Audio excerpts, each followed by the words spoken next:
2 ቀን 3ኛ 2026 ዓ.ም የወጣት አቤል ማንደፍሮ አጭር የሕይወት ታሪክ ከወላጆቹም ተዘጋጅቶ በግጥም ደራሲው ካሳው ማሩ ውበት ተነቦ ለዓመታቱ መታሰቢያ ፎቶግራፉ ጋር በመቀናበር እንዲህ ሲል ይቀርባል። በመጀመሪያ ነፍሱን ይማር ይላሉ ወላጆቹም እንዲህ ይላሉ።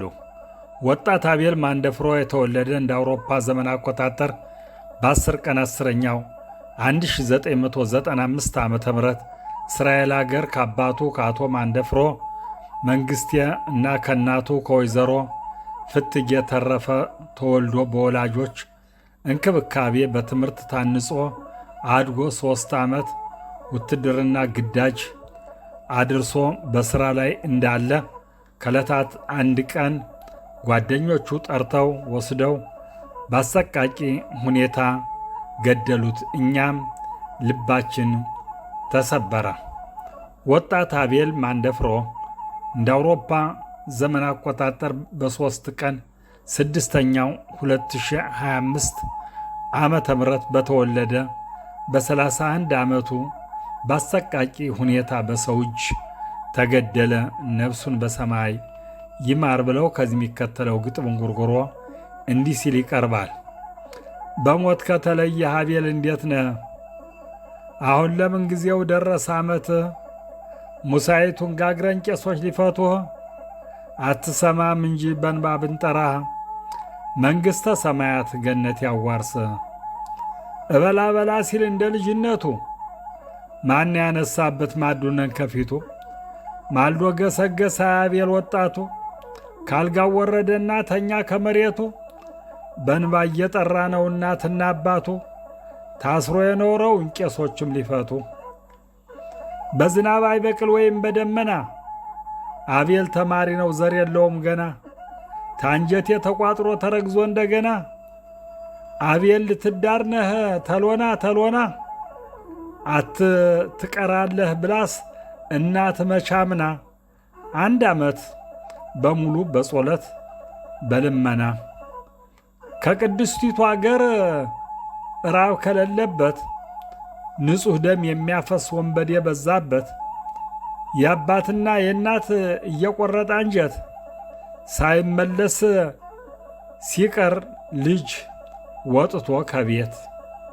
ሳይመለስ ሲቀር ልጅ ወጥቶ ከቤት ከዚች ቅድስት አገር አምላክ አግብቶነ እግዚአብሔር ለምን ነው ሞት ያበዛብነ? እባክህ አምላኬ ይቅርታ አርግልነ። ስንቱን ለጋ ወጣት በ1 ዓመት አጣነ። በዱሩም አልሄደ በረሃ አልወጣሉ ከዚያው ናታንያ ነው ከገዛ ወለሉ አታለው ወስደው ነው እሱን የገደሉ አገር ጎረቤቶች ሥራ ፈተው አሉ።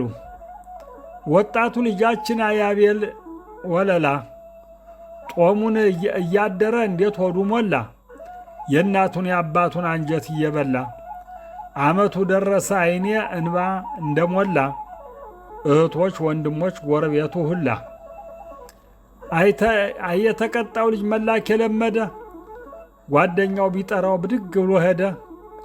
አልጋ ባልጋ ሆኖስ እየተጓደደ ካፈሩ ሊተኛ ቤቱን መደመደ።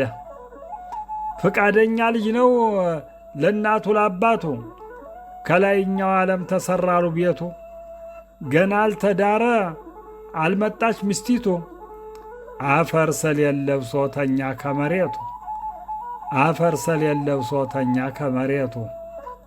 በግጥም ደብዳቤ አንጎራጉራለሁ ዛሬም በዓመታቱ ከቀብርህ ቁሜያለሁ።